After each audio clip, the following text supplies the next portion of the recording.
नमस्कार, मैं हूं आपके साथ ऋतु तोमर। आप देख रहे हैं न्यूज़ वन इंडिया। तो किसानों से प्यार या सियासी वार, कृषि कानूनों के विरोध में किसान 71 दिन से आंदोलन कर रहे हैं। दिल्ली से सटे सिंघू और गाजीपुर बॉर्डर पर भारी संख्या में किसान विरोध कर रहे हैं। इस बीच किसानों का मुद्दा संसद सत्र में उठा। शिरोमणि अकाली दल की सांसद और पूर्व केंद्रीय मंत्री हरसिमरत कौर बादल सहित 10 विपक्षी दलों के 15 नेता किसानों से मिलने गाजीपुर बॉर्डर पहुंचे, लेकिन पुलिस ने उन्हें रोक दिया। अब सवाल ये कि क्या विपक्ष किसान आंदोलन के जरिए सियासत चमकाने की कोशिश कर रहा है? क्या किसान आंदोलन पर विपक्ष का कब्जा हो गया है? बस इसी पर हमारी आज की ये चर्चा। तो किसानों से प्यार या सियासी वार, किसान आंदोलन का 71वां दिन आज, और किसान आंदोलन में विपक्ष का हल्ला बोल। किसान आंदोलन पहुंचे विपक्षी दल, तो 10 दल और 15 सांसद आज गाजीपुर बॉर्डर पहुंचे। 10 विपक्षी दलों के नेता किसानों से मिलने गाजीपुर बॉर्डर पहुंचे। साथ ही शिरोमणि अकाली दल सांसद हरसिमरत कौर बादल सहित 15 नेताओं का गाजीपुर का दौरा रहा। एनसीपी सांसद सुप्रिया सुले और डीएमके सांसद कनिमोझी भी दौरे में शामिल रही, और साथ ही आरएसपी और इंडियन यूनियन मुस्लिम लीग के सदस्य भी इस दौरे में शामिल थे। लेकिन सबसे बड़ी बात यह कि प्रदर्शन स्थल पर जाने की अनुमति इन तमाम नेताओं को नहीं दी गई।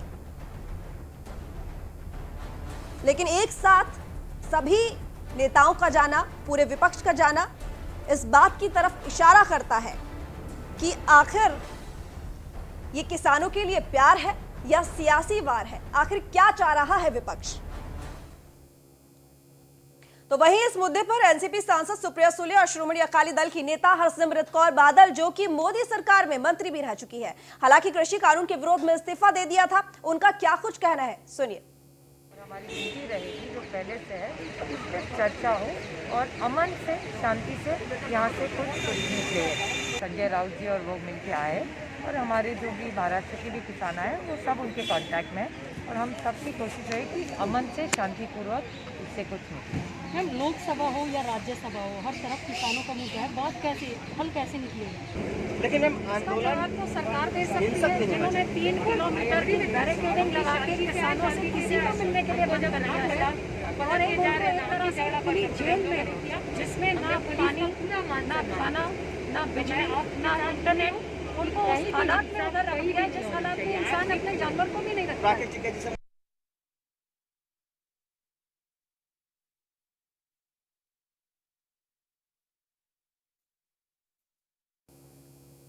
तो चर्चा की शुरुआत करेंगे। हमारे मेहमान हमारे साथ जुड़ चुके हैं। अजय सहरावत, बीजेपी नेता, हमारे साथ जुड़े हुए हैं। स्वागत है आपका Ajay ji news one India पर। इसके साथ ही रामराज तिवारी, आप नेता, ये भी हमारे साथ जुड़े हुए हैं। रामराज जी, स्वागत है आपका न्यूज़ वन इंडिया पर। इसके साथ ही पूर्व एसीपी वेद भूषण, ये भी हमारे साथ जुड़े हुए हैं। भूषण जी, स्वागत है आपका न्यूज़ वन इंडिया पर। और थोड़ी ही देर में हमारे साथ किशोर तिवारी, शिवसेना नेता, भी जुड़ेंगे। तो सबसे पहला सवाल मेरा रामराज जी आपसे है कि क्या बार बार इस तरीके से किसान आंदोलन के मुद्दे को उठाकर और तमाम विपक्षों का गाजीपुर बॉर्डर पहुंचना कहीं अपनी सियासत चमकाने की कोशिश तो नहीं की जा रही है इसके जरिए? मतलब वाकई में किसानों से प्यार है या फिर ये सियासी वार है? ऐसा दुर्भाग्य विश्व में नहीं देखा। आप देख रहे हैं कि ऐसा देख रहे हैं आप कि पूरे कभी भी नहीं हुआ। लग रहा है कि पाकिस्तान का बॉर्डर है कि चाइना का बॉर्डर है कि कहाँ का बॉर्डर है, बॉर्डर समझ में नहीं आ रहा है। ये किसान जो है, मेरी समझ में नहीं आ रहा है कि किसान, वैसे तो कहते हैं कि किसान है, किसान है, किसान है, लेकिन भारतीय जनता पार्टी इस समय केंद्र में शासन में है, उसको पता ही नहीं चल रहा है कि किसान के बेटे उनके पास भी है। भारतीय जनता पार्टी में भी किसान के बेटे हैं, लेकिन बस एक ही है जो वो चाहता है कि बस वो उसके 4 मित्र हैं, जो दोस्त साथी हैं, सभी जान रहे हैं, बस उसी के लिए ये सब कर्मकांड हो रहा है। नहीं तो अब तक तीनों बिल जो है ये कैंसिल करके और नए सिरे से फिर इसकी चर्चा करते, लोकसभा में ले आते। कोई बहुत बड़ी बात नहीं है। ठीक, आपसे पूछना चाहूंगी मैं किशोरी जी, शिवसेना का ये अचानक किसानों के लिए जो प्यार उमड़ रहा है, संजय राउत जी भी आए मिलने के लिए, गाजीपुर बॉर्डर में, क्या ये जो ऐलान किया है शिवसेना ने यूपी में पंचायत चुनाव लड़ने के लिए, तो कहीं अपनी यहाँ पर जो सियासी जमीन है उसको बनाने की कोशिश तो नहीं कर रही है शिवसेना?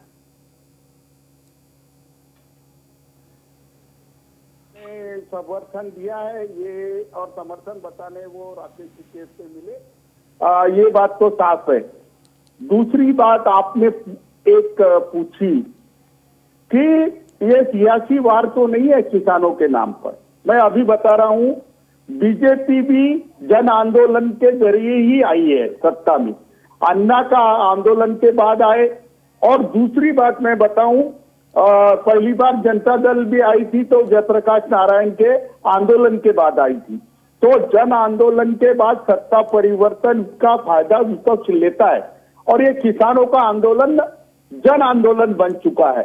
और कोई 77 दिन 10 लाख किसान अगर आ जाते हैं, फिर उसमें हिंसक घटनाएं भी हुई है और ज्यादातर अहिंसक था, और अभी भी है और राजकीय आंदोलन है, लेकिन अब विपक्ष उसमें कूद गया है। तो सरकार अगर सियासी हस्तक्षेप से डरती है तो सरकार ने तुरंत निर्णय ले लेना चाहिए।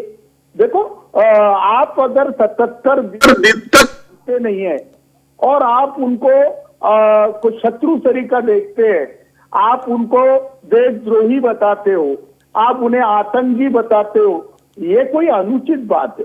सरकार कहती है कि किसान के भलाई के लिए हमने कानून बनाए, और वही किसान बोलते हैं कि ये कानून गलत है। तो सरकार ने इस कानून को ठंडे में डाल देना चाहिए, और एमएसपी का जो ये है उसको कानूनी दर्जा देना है वो दे देना चाहिए। हमें किसानों से राजनीति करना नहीं है, लेकिन ये किसान की राजनीति ही बीजेपी को, जैसे महाराष्ट्र में हमने भाजपा को उखाड़ के फेंक दिया, वैसे किसान ही इनको दिल्ली में उखाड़ के फेंक देंगे। ऋतु जी, मैं आपको बता रहा हूं, ये आंदोलन अखिल भारतीय हो चुका है। आज आप कुछ बोलना चाहती है? हाँ जी, अजय जी से जवाब ले लेते हैं। बड़े आरोप लगाए आपने अजय जी, यहाँ पे सीधा सीधा आरोप लग रहा है कि एक तो ये बात कि किसानों की मांगे मानी नहीं जा रही, दूसरी ये बात कि किसानों को आतंकी बता दिया है। उनके साथ इस तरह का क्यों व्यवहार किया जा रहा है, इस तरह का रवैया क्यों अपनाया जा रहा है? देखिए, मैं किशोर तिवारी जी को पहले तो स्पष्ट करना चाहता हूं कि पहले दिन से और आज तक लगातार कम्युनिकेशन, लगातार बातचीत के दरवाजे सरकार ने खोल कर रखे। मोदी जी ने खुद कहा कि मैं आपकी एक कॉल से अगर आप बिल्कुल डिस्कस करना चाहते हैं, रास्ता नहीं निकला। किशोर जी, बीच में मत टोकिएगा। मोदी जी ने पहले कॉल से कहा कि मैं आपके कॉल पर अवेलेबल हूं, अगर आप मुझसे बात करना चाहते हैं, बिल पर चर्चा करना चाहते हैं। उन्होंने पार्लियामेंट में भी कहा, लेकिन वहां से नेता बायकॉट करके निकल जाते हैं। सदन में जो लड़ने की प्रक्रिया है, सदन में जो बहस की प्रक्रिया है, उसमें तो सांसद पार्टिसिपेट नहीं करते, उसमें तो राहुल जी पार्टिसिपेट नहीं करते, उसमें तो किसी संगठन का आदमी पार्टिसिपेट नहीं करता, बहस नहीं करता। लेकिन एक परसेप्शन बैटल की जो लड़ाई है, जो ग्राउंड पर लोगों को दिखावे की राजनीति करनी है कि हम किसानों के भले हैं, किसानों का भला सोचते हैं, अगर ये किसानों का भला सोच पाते तो आज ऐसी हालत ना होती कि किसान यहां पहुंच पाता। हम तो पिछले कुछ सालों से ही सरकार में आए हैं, 1947 के बाद यही सरकार में थे। आज किसानों का कुछ भला होने जा रहा है, तो इन सभी पार्टियों को ऐसा लग रहा है कि इनकी जो राजनीतिक पृष्ठभूमि है, अगर किसान को कुछ भला हो गया, किसान को 4 पैसे उसकी जेब में चले गए और किसान के लिए कुछ अच्छा हो गया, तो कहीं ना कहीं इनका राजनीतिक पृष्ठभूमि जीरो हो जाएगा, जो ऑलरेडी जीरो हो चुका है। तो अपनी परसेप्शन बैटल की लड़ाई को लड़ने के लिए ये लोकसभा में बहस ना करके, चर्चा ना करके, दंगों को कॉन्फ्रेंस करते हैं। आप इनके ट्विटर हैंडल देखिएगा, जहां से दंगों को भड़काने की बातें करते हैं। तो मुझे लगता है कि पूरा विपक्ष सिर्फ अपनी पृष्ठभूमि की, लोगों को भड़काने की सिर्फ राजनीति करता है। किसी ने भी किसान को आतंकी नहीं कहा है, लेकिन जो लोग लाल किले पर झंडा फहराने गए थे, 6 तारीख को देखना बनेगी, पूरा भारत से चक्का जाम होने वाला है। किशोरी जी, आप फिर से थ्रेटन कर रहे हैं। किशोरी जी, आप फिर थ्रेटन ही कर रहे हैं ना अजय जी। अरे मैं आपको बोल रहा हूँ, थ्रेटन ही करना चाहते हैं।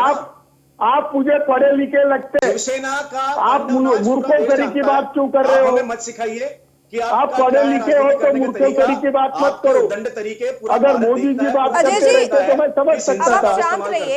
एक जवाब यहाँ पर किशोर जी, आपने आरोप लगाया क्योंकि आपने ये बात कही कि किसानों को आतंकवादी कहा जा रहा है, लेकिन 26 जनवरी के दिन क्या कुछ रहा और क्या स्थिति थी? वेदभूषण जी भी हमारे साथ जुड़े हुए हैं, पूर्व एसीपी हैं। वेदभूषण जी, आप बताइए, जो कुछ 26 जनवरी के दिन हुआ, उस हिंसा के बाद ये जो बात कही गई कि उसमें कुछ असामाजिक तत्व थे, कुछ इस तरह के लोग थे जिन्होंने उसे हिंसात्मक बना दिया, तो क्या अगर किसान आंदोलन के बाद ऐसा हुआ है, यानी कि ट्रैक्टर मार्च के बाद ऐसा हुआ है, जो तैयारियां तमाम की जा रही हैं, तो क्या वो गलत है?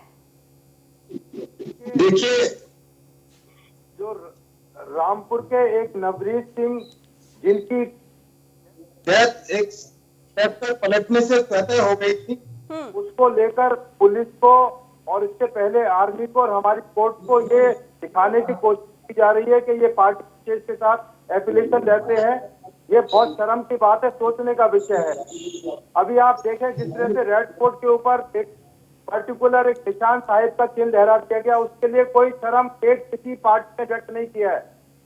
अब जो तमाम शर्तें लगाई गई थी, माननीय सुप्रीम कोर्ट का भी सम्मान नहीं, ये लोग नहीं करते हैं। उन्होंने दिल्ली पुलिस के ऊपर छोड़ा था कि दिल्ली पुलिस ट्रैक्टर रैली को कैसे ऑर्गेनाइज करेगी, ये पुलिस डिसाइड करेगी। 33 शर्तों के साथ में उनको इजाजत दे दी गई।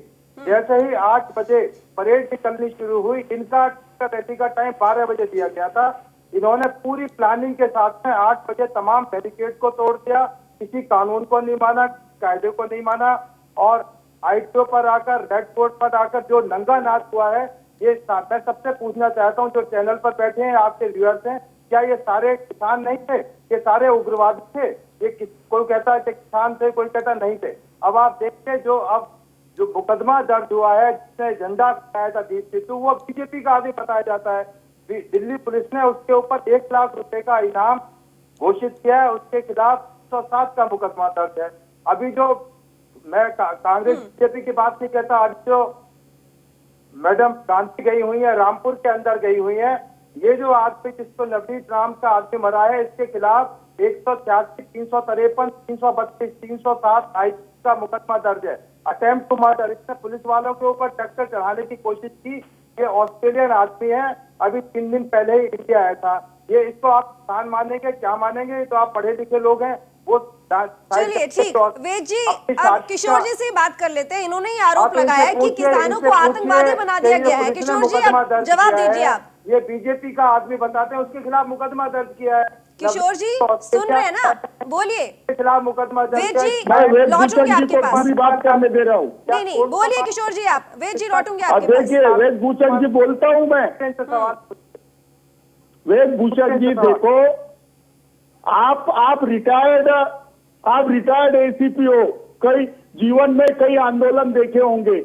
10 लाख लोग आए थे, उसमें से 5-10 हजार लोग जो डायरेक्ट आईटीओ पे और लाल किले पे आए थे। देखो आपने अभी बोला कि 8 बजे से बैरिकेड तोड़ के ये निकले थे, क्या 11 बजे तक पहुंच सकते थे? ये रेडीमेड लोग आए थे। अभी इंक्वायरी होना बाकी है, आप किसानों को अतिरेकी मत बोलो। आप किसानों को आतंकी बोल रहे, उन्हें देशद्रोही बोल रहे। आप पूर्व आईपीएस अफसर हो, आपने तो कम से कम इंक्वायरी को ड्यू होने दो। अभी मुझे बताइए, अगर कोई आंदोलन 66 दिन चलता है और वो हिंसक हो जाता है तो जवाबदारी सरकार की रहती है ना। अब 77वां दिन चालू है और मोदी जी बोलते हैं कि एक कॉल पे मैं आऊंगा, और इतने बड़े तार और फील लगा दिए। ठीक किशोर जी, रामराज जी, मेरा सवाल आपसे है। ठीक किशोर जी, एक तो ये बात कि जितनी भी आपने ये बातें कही हैं कि उन तमाम लोगों की भीड़ में कुछ लोग आ गए थे, लेकिन वो भीड़ इकट्ठा क्यों हुई?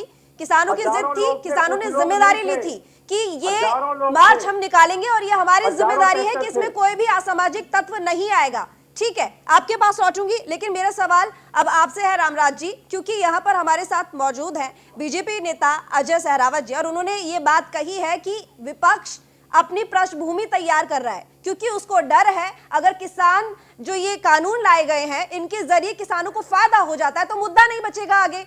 इसी वजह से साथ में खड़े हो गए हैं इन किसान आंदोलन के और समर्थन करने लगे हैं किसान आंदोलन की मांग को लेकर। मैडम, मैं आपके माध्यम से बताना चाहता हूं भारतीय जनता पार्टी के नेताओं को कि 1980 में भारतीय जनता पार्टी बनी है। 1980 से रेंगते रेंगते रेंगते रेंगते रेंगते 3-4 बार माननीय अटल जी आए, 3 बार प्रधानमंत्री बने। इन लोगों को तो पता ही नहीं चल रहा है, इन लोगों को सिर्फ एक ही नेता दिखाई पड़ रहा है, उसके जाते बीजेपी खाली हो जाएगी। और मैं आपको बताऊं कि कैसे कैसे ये लोग किसानों के साथ बदनीयती कर रहे हैं। 60 पैसा 2 मिनट की कॉल 60 पैसे की है, मोदी जी क्यों नहीं फोन करके पूछ लेते। कीले लगा रहे हैं, बैरिकेटर लगा रहे हैं, अंदरूनी जो है शौचालय के लिए जो वहां पे बना हुआ था उसको उठवा रहे हैं, हर चीज हर व्यवस्था को अव्यवस्था करवा रहे हैं। और कह रहे हैं विपक्ष, अरे भाई आपको बधाई देना चाहिए, कम से कम विपक्ष के लोग एकजुट हो करके किसानों की मदद तो किसानों की सेवा में तो लगे हुए हैं। रामराज जी बहुत अच्छा बोले। ठीक, लेकिन अजय जी एक बात बताइए कि अगर किसानों के प्रदर्शन में शामिल होने के लिए विपक्ष जाता भी है तो उसको रोका क्यों जाता है? आज जो हुआ सबने देखा है। जी नहीं तो क्या दिक्कत है? आपको क्या लगता है कि अगर विपक्ष मिलने पहुंच जाएगा? देखिए, पहली बात तो ऐसा है ही नहीं कि विपक्ष, देखिए आप मुझे बोलने देंगे तो मैं कह पाऊंगा। मैंने आपकी बात को ध्यान से सुना, मेरी बात ध्यान से सुनिए। पहले दिन से किसान का मुखौटा बनाया गया, पीछे राजनेता ही बैठे।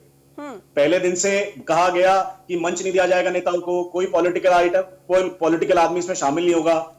लेकिन पूरा सपोर्ट, क्या राघव चड्ढा ने जाके वाईफाई नहीं लगाया सिंगो बॉर्डर पे? क्या इनके ट्विटर हैंडल से इंस्टिगेशन नहीं करा गया? क्या राहुल गांधी ने नहीं अपने ट्विटर हैंडल से रोज हेटेड स्पीचेस नहीं दे रहे हैं?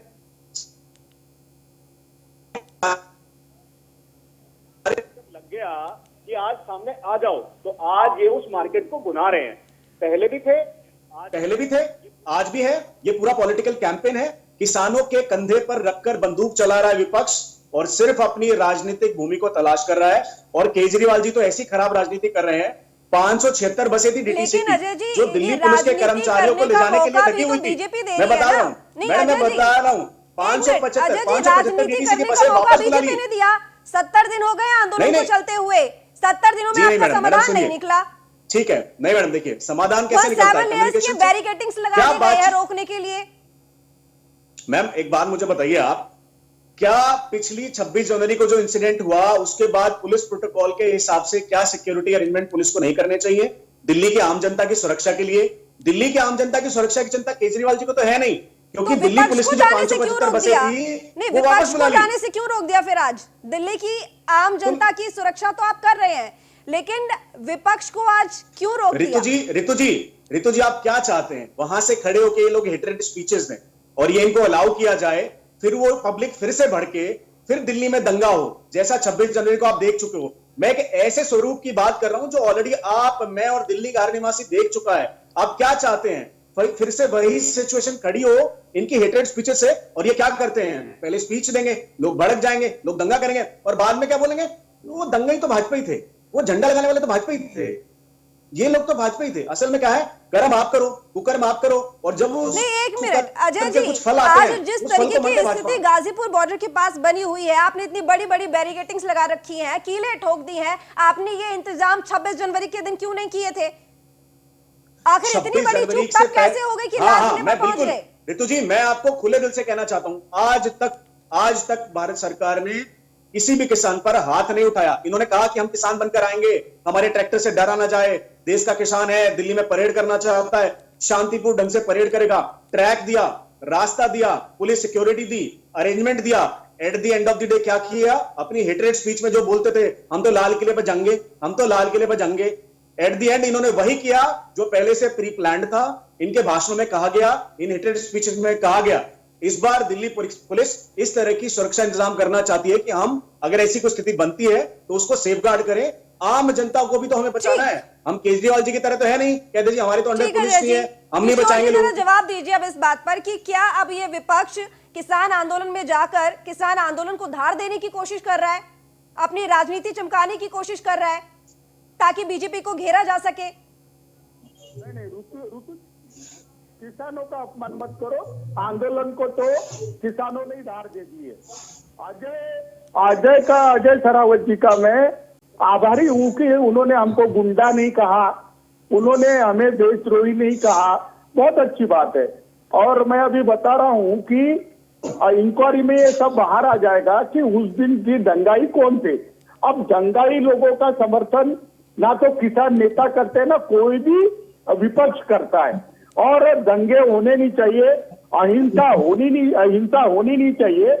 जो चीज 7 दिन तक लेकिन नहीं किशोर हुई, जी, दंगाइयों का समर्थन तो सरकार भी नहीं करती है, जाहिर सी बात है, इसीलिए तमाम इंतजाम अब कर भी रही है। लेकिन सबसे बड़ी बात यह है कि किसानों की स्थिति, क्या इस आंदोलन की मांग अगर पूरी हो जाएगी तो ठीक हो जाएगी? किसानों की स्थिति आज है ही क्यों, ये जवाब दीजिए। लेकिन मैं एक चीज पूछना चाहता हूँ किशोर जी, अगर कल को दंगे की स्थिति फिर बनती है तो क्या शिवसेना और विपक्षी दल उसकी जिम्मेदारी और लेंगे? अजय जी मैं बता रहा हूं, कांग्रेस और यानी यूपीए और एनडीए ये दोनों भी गलत सुधार कर रही है। इससे किसानों की आमदनी बढ़ेगी नहीं। ये जो बात है इस पर गंभीरता से सोचने की जरूरत है। अब आप कहते हैं कि हम समय कम है मेरे पास। कानून किशोर डाल जी, देंगे वेदभूषण जी, मेरा और आपसे प्राइम सवाल है, मिनिस्टर जिस तरीके से प्रशासन के ऊपर तमाम आरोप लगे कि 26 जनवरी के दिन प्रशासन ने जानबूझकर ढीला रवैया अपनाया, किसानों को अंदर घुसने दिया, फिर उसके बाद ऐसी सिचुएशन पैदा कर दी कि किसानों के ऊपर आरोप लग गया। और आज की स्थिति की अगर बात करें तो बैरिकेडिंग्स लगा दी गई है, किलेबंदी कर दी गई है, और इन्हीं बैरिकेडिंग्स की वजह से आज किसानों को आतंकी की तरह उनके साथ व्यवहार किया जा रहा है। क्या आपके सामने किस तरह की चुनौतियां आती है? आप किस तरीके से देखते हैं जब आपके सामने लोग पहुंचते हैं? देखिए, ये दिल्ली पुलिस के साथ एक विश्वासघात किया गया है। पहले ये कहते थे हमारे आदमी नहीं है ये, अब कहते हैं जब बात तब होगी जब ये आदमी छोड़े जाएंगे। तो इसका मतलब क्या निकाला जाए? सीधे सीधे ये इनके आदमी थे। अब ये जो कंडीशंस लगाई जा रही हैं, जो तैयारियां की जा रही है, आपको अभी याद है 1988 के अंदर महेंद्र टिकैत ने एक बहुत बड़ा किसान आंदोलन किया था, पूरी दिल्ली को रैंसैक कर दिया गया था, उसमें बहुत मुकदमे दर्ज आज भी पार्लियामेंट थाने के अंदर मुकदमे हैं। क्या आप दोबारा यही चाहते हैं कि दिल्ली को 26 जनवरी या महेंद्र सिंह टिकैत की रैली की तरह लूट लिया जाए? पार्लियामेंट का सेशन चल रहा है, यहाँ पर तमाम एम्बेसी के ऑफिस है, राजधानी है देश की। क्या इससे भी बड़ी घटना चाहते हैं? पुलिस अपनी तैयारी ना करे, आप किसी की बसें हटा रहे हैं, बैक ले रहे हैं, आप तो चाहते हैं देश में आग लगे। यही तो आपकी मंशा है कि देश अस्थिर हो जाए, या लूटपाट हो, या कानून का शासन ना हो। यही तो विपक्ष चाहता है, इसलिए तो विपक्ष इकट्ठा हो रहा है। हमारे 500 आज से अस्पताल में भर्ती हैं, उनको देखने नहीं जाते, पर जाते हैं वहाँ, जहाँ रामपुर में, जहाँ ऑस्ट्रेलियन एक सिटीजन आया हुआ अपनी टीवी के साथ में एंजॉय करने के लिए आया हुआ है। वो कौन सा किसान है? कहाँ से उसके पास ट्रैक्टर आ गया? बताएं, इनसे पूछें तमाम नेताओं से। ठीक, चलिए, तमाम मेहमानों का बहुत धन्यवाद। किसानों को लेकर फिलहाल सभी का प्यार बहुत ज्यादा उमड़ रहा है। बीजेपी के ऊपर आरोप लग रहा है कि केंद्र में सरकार है और आखिर किसानों की मांगों को लेकर क्यों नहीं कुछ कर रही। लेकिन सबसे बड़ी बात यह कि किसानों की स्थिति, क्या इन मांगों के खत्म होने के बाद, ये मांगे जब पूरी हो जाएंगी, किसान आंदोलन खत्म हो जाएगा, तो क्या अच्छी हो जाएगी? यहाँ पर प्रयास करना चाहिए कि जो किसानों की आर्थिक स्थिति है वो मजबूत हो, जिससे कि आगे कभी इस तरह की सिचुएशन दोबारा भविष्य में पैदा ना हो। फिलहाल इस चर्चा में इतना ही। देखते रहिए न्यूज़ फॉर इंडिया।